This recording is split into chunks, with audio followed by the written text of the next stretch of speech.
Welcome to today's talk on nature prescription programs. Really happy to have everyone here today. I'm speaking from a physician perspective. I'm a hospitalist physician and director of climate health at Cooper Medical School of Rowan University. But certainly, I hope that this is something that you can bring into your studies and maybe incorporate it into your own lives as well. So, in the field of climate and planetary health, not only do we have to deal with the consequences of fossil fuel pollution on health and on the environment, but we also need to be able to point to solutions. And so, in recognition with our interconnection with nature, we can consider how to implement these nature prescription programs and other nature-based solutions that acknowledges that for thousands of years we've been intimately connected with nature and that there's wisdom to be gained from that evolutionary perspective. So what is forest therapy?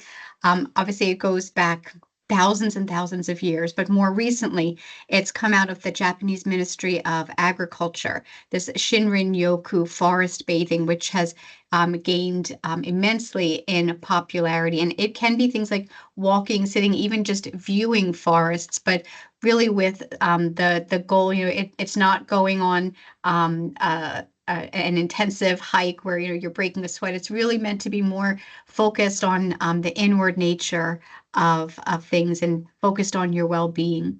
Now, there's numerous studies behind both the physiologic and the psychologic benefits, and we're going to go into both of these in a little bit more detail. There's 24 just from Japanese forest bathing studies alone showing some of the benefits with stress, mood, and cognition.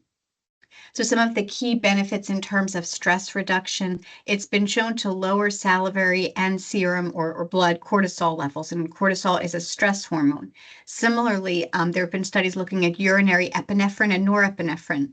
That's part of your fight or flight system when we talk about our sympathetic nervous system being ramped up to meet a challenge. That's the epinephrine, norepinephrine that gets ramped up. And so that's also been shown to come down once people do forest bathing, and it promotes relaxation.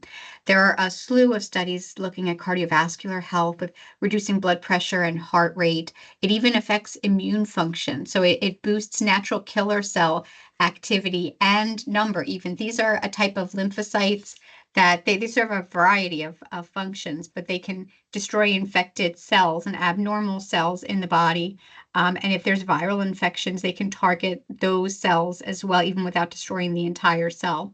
And interestingly, that natural killer cell function has been shown to last for more than 30 days after just one episode of forest bathing. Also shown to impact anti-cancer cells. Some other DHES you may have heard of increases those levels, and much better mental health outcomes overall. So in this study, looking specifically at cortisol levels, you can see in a meta-analysis that there was 88% consistency. So 88% of the studies showed that there was significant cortisol reduction. Again, that stress hormone response after forest bathing. And there was a significant reduction in the levels of salivary cortisol. When we look at cardiovascular health, it decreases blood pressure, which we know is a good thing. Both the top number and the bottom number, systolic and diastolic, will go down in the setting of forest bathing. It reduces our heart rate and it improves heart rate variability. This is something we even look at in ICU because heart rate variability is a good thing. We want to be able to slow and speed up our heart rate in response to stressors. So that actually gets better in the setting of forest bathing as well. And we talked about some of the immune system benefits and just how long lasting this is. And, when you think about if you're stressed, some of that stress happens because you have increased cortisol levels. And when your sympathetic nervous system is ramped up, it's ramped up to meet a specific threat. From an evolutionary perspective, that might be a bear in the woods. We don't have bears in the woods now, but we have stressful jobs. We have traffic jams. We have a lot of other things that ramp up our stress. And then it tamps down our immune function because, if your body's getting ready to fight a bear or go off to war, it's not as important that it fights off a viral infection. And so that's why people get sicker much more easily when they're stressed. Now, particulate matter is one thing that we talk about a lot with fossil fuel pollution. The particulate matter, especially if it's 2.5 microns or smaller, can get into your system through your lungs. It traverses the alveoli and gets into your bloodstream and causes systemic inflammation. And in forests, trees directly intercept those airborne particles, which is really important for our health benefits, but it also makes these volatile organic compounds, which are associated with many of the positive benefits that we were just alluding to. And these VOCs can be, there are bad VOCs from fossil fuel pollution, but we're talking about good VOCs right now. So some of those mental health benefits, it reduces anxiety, improves mood. There's been shown to be decreased depression. And again, we talked about the stress. And when it's sustained over a long period of time, those benefits just accrue. Really interesting study by Hordijk in immigrant families. And they noted that there is this ability to get distance from mental preoccupations. That was how it was termed when immigrant families took advantage of nature prescription programs. There's an impact of gender as well. So certainly everyone can get these benefits. In this one study, they looked at 9 urban forest parks across Northeast China, and they looked at visitor selfies. So they analyzed these selfies. Females seem to have more positive affect when in close proximity to parks. I mean, men did as well, just not quite as much as female participants. And for everyone, the facial expressions showed more positive affect as they got closer and closer to parks. So a bit of a dose response there, interestingly.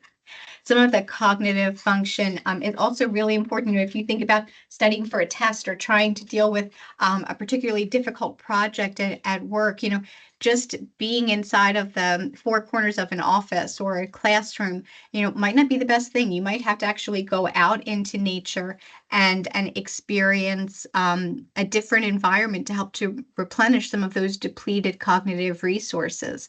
And it's been shown that time in nature may help to boost creative thinking and problem-solving skills. So this might be a tool in your toolbox as you're going through work or school. Now, some of the functions that we were talking about, all of these different biologic impacts and mental impacts, some of these are mediated by things like phytoncides and terpenes. And these were discovered back in the 1920s. These volatile organic compounds were found to have really protective effect for the trees. So if the tree was being attacked by herbivores or by bacteria or fungi or something like that, the trees would make these antimicrobial insecticidal compounds that would be emitted into the bark, and it would protect the trees essentially, and they would communicate with one another. And so the phytoncides and terpenes would be increased across a whole entire forest.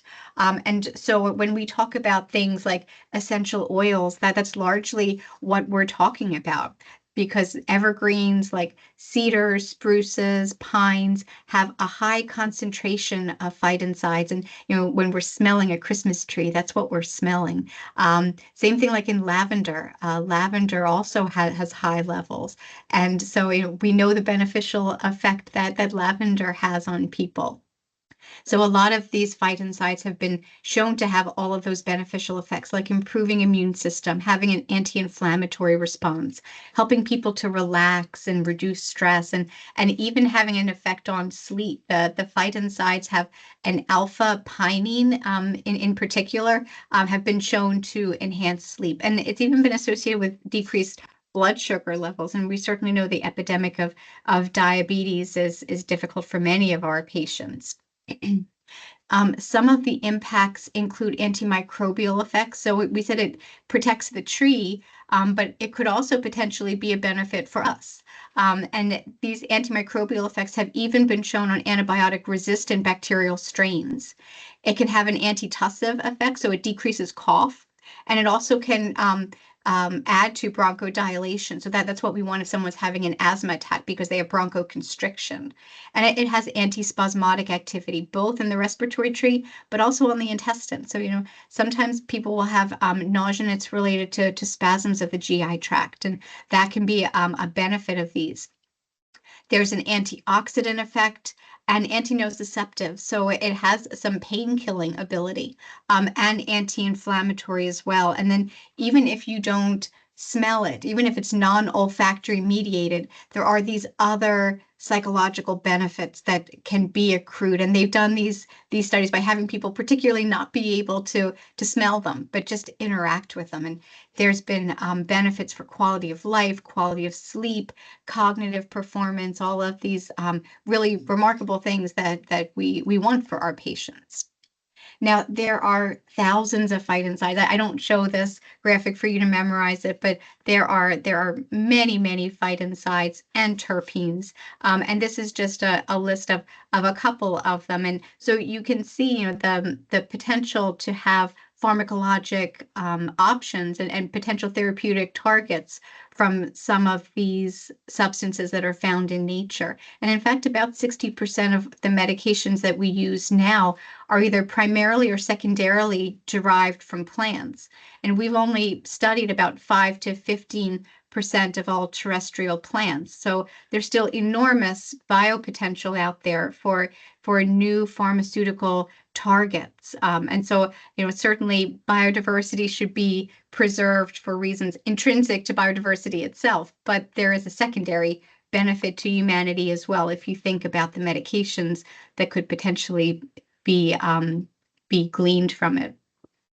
Some of these other really interesting effects of terpenes point to impacts on climate change. So the terpenes in these dense forests were shown to react in the air to form these aerosols, and it forms clouds above the trees. And so these thick clouds would then actually reflect back some of the Earth's heat, and reflecting up to 5% of sunlight. And so the forests are cooler, not only because of the biologic structure of the trees themselves and the shade that they're providing, but also because of this canopy that's developed. And these some of these effects again have been shown to be very, very durable. And so as we think about impacts of climate change, this might be yet another target, and we should think about including this type of effect in our climate models as well. Now, I alluded to all the medications that are derived from plants, and this is just a short list. Aspirin, morphine, certainly, digitalis are some of the classic ones that are taught in medical school, but there are so many. Many of our antibiotics are plant derived, are antifungals. Caffeine is on there. We don't think of it as a drug, but certainly is. And then when we look at air quality and respiratory health, I alluded to the particulate matter. PM 2.5 and even smaller are particularly deleterious for our health, and they result from fossil fuel combustion. And trees can capture this, and so it directly improves the air quality at the same time absorbing CO2 and can act as a carbon sink. And so having more trees in the urban environment is a huge benefit as well, and you'll learn about that in some of your other lectures on urban planning. Now, physical activity in nature is also very, very important. So even though we're talking about nature prescription programs that can be really any form, the physical activity is that additional health benefit that we get when we're in nature, whether it's outdoor yoga or hiking. All of these provide that additional benefit. There have been studies with the sleep quality and how sleep quality can be improved, and we know that there's an epidemic of lack of sleep among students, among adults. Everyone has too little sleep. And we certainly need to put down our phones and our computers.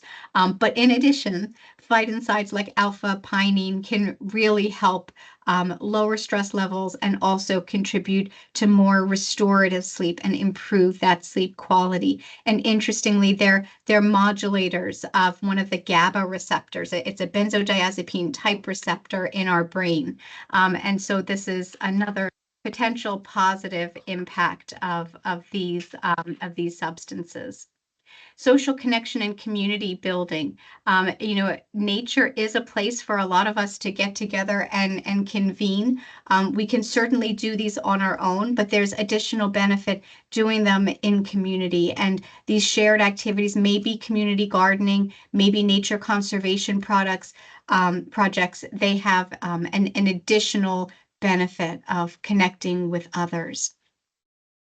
Now, with children, children, as you know, go through critical areas of development across a known timeline, and nature play can have a particular benefit, both physically, cognitively, emotionally, on children's cognitive development, but their overall well-being as well. And so, of course, we know it's important for kids to get out in nature and play just for the physical activity, but being out in nature can help with attention and with academic performance, and it can help with emotional regulation as well. So, all the more reason to advocate for time outdoors because it helps our students in so many ways. Now, this is a little bit of a dense slide, but I just want to kind of talk through this a little bit because, we talked about these critical developmental periods and these windows of susceptibility where extrinsic factors can really influence the complex dynamic of development. And one of those really sensitive areas is the brain and neurocognitive maturation. And certainly, the brain is plastic over time, but especially when it's early in life, you have a lot of opportunities there. And so trying to prioritize and also decrease adverse exposures like the presence of toxins or exposure to air pollution and particulate matter. And so in recent years, there's been increased interest in these benefits of environmental factors on mental development, particularly green space, and also green space in urban areas. And it's been shown that in urban areas, as we said, it promotes physical activity and social interaction, but it also has all of these additional impacts on mental well-being, on increased self-esteem, and on improved attention. And we know that many children suffer with ADHD. That relationship with improved attention may then also help with cognitive outcomes. And there is a study with more than 900,000 Danish individuals, and it showed that there was a lower risk of psychiatric disorders when children were exposed long-term to green spaces. There are other studies that showed that children that were in greener environments could memorize better. They were more attentive, and they actually had a higher IQ. And then there are all these other ecosystem services. So decreasing noise pollution, flood mitigation, because there's these complex roots that grow underground. They help to absorb all of the floodwater, decrease erosion. And then we talked about the benefit of reducing air pollution. And then there's effects on urban heat islands. So this is something that we see in many of our industrial centers where you'll have high temperatures because the asphalt, all the concrete holds on to temperatures and it doesn't dissipate at the end of the day, whereas the rural suburban areas will be much cooler. Particularly at night, these urban areas really hold on to heat, and that's really deleterious for people because people need to be able to de-stress their bodies. They need to have a cool environment to be able to sleep. So introducing increased tree canopy is really important, and getting to at least 30% tree canopy was estimated to prevent 4 in 10 premature heat-related deaths in cities across Europe.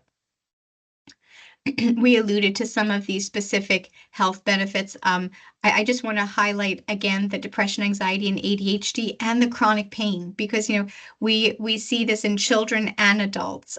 Chronic pain can be associated with numerous poor outcomes. And so just prescribing nature prescription programs can have a beneficial impact.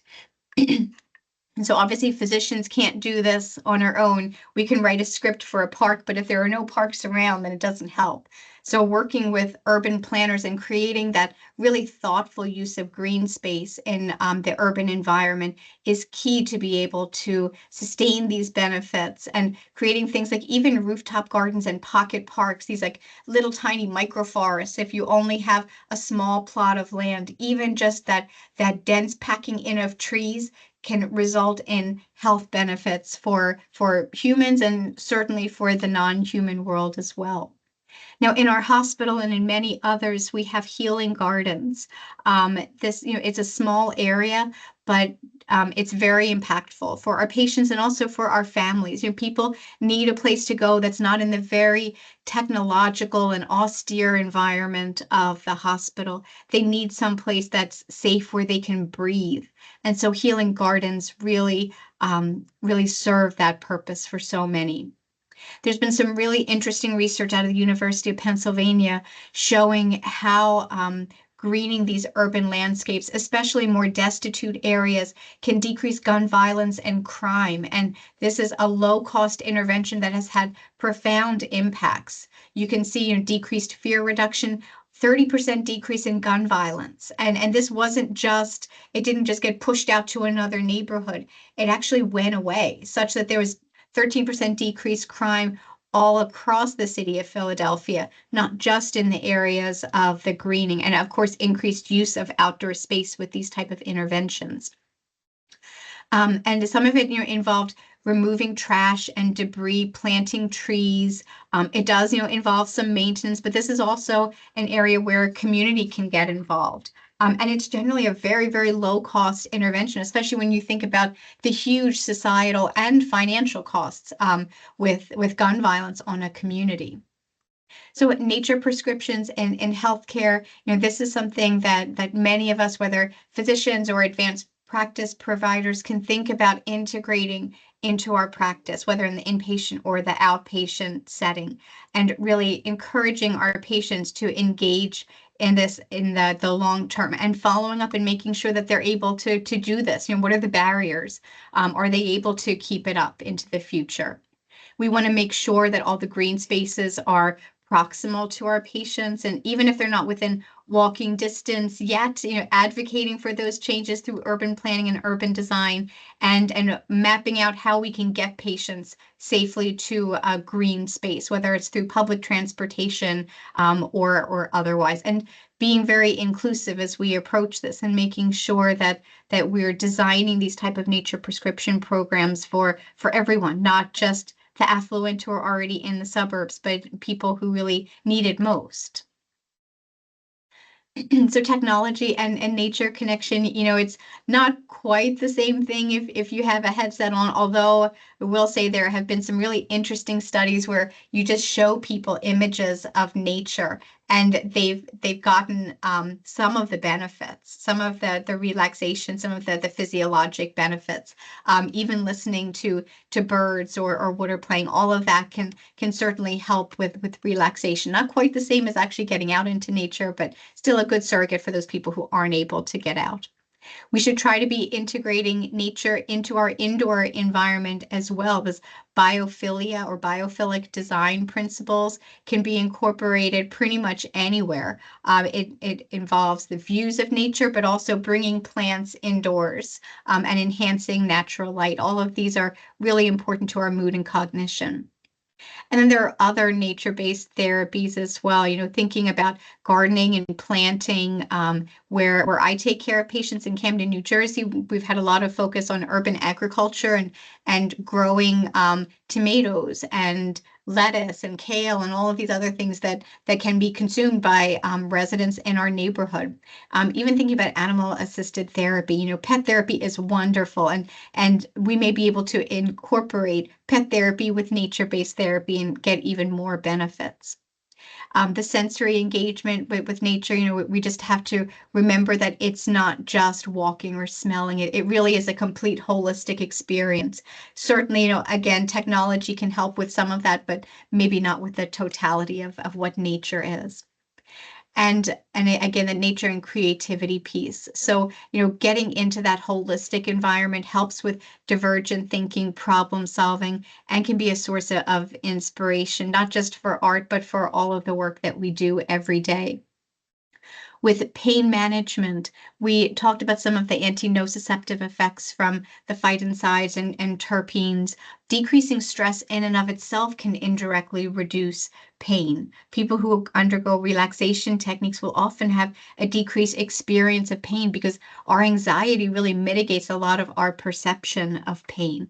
And so improving mood and decreasing stress can have a big impact on pain. And access to nature for older individuals has been shown to improve healthy aging and improve quality of life. Some of it is because we may be doing this with others, and so we have that social component. Some of it is because we're out and we're walking and we're not just sitting and watching a TV. It's also the cognitive stimulation and the stress reduction. Getting older is stressful too, so we need to think about how to reduce stress in the more mature as well. And nature-based education, going from the very old or very mature to the young, making sure that if we're able to teach students outdoors, that we incorporate that we build in natural elements into the school buildings and grounds, planting pollinator gardens and describing science-based education outside can be very impactful. It really connects a lot of pieces together.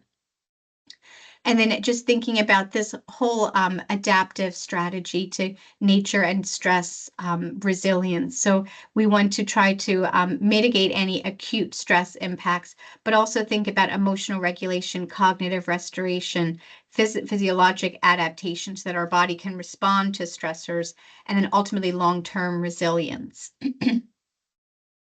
It can also help with those individuals who are suffering with addiction, again, because of that stress management, but it's also the physical activity, the social connection, and the mindfulness-based practices, because you're really immersed in nature and it really calls you into the present moment.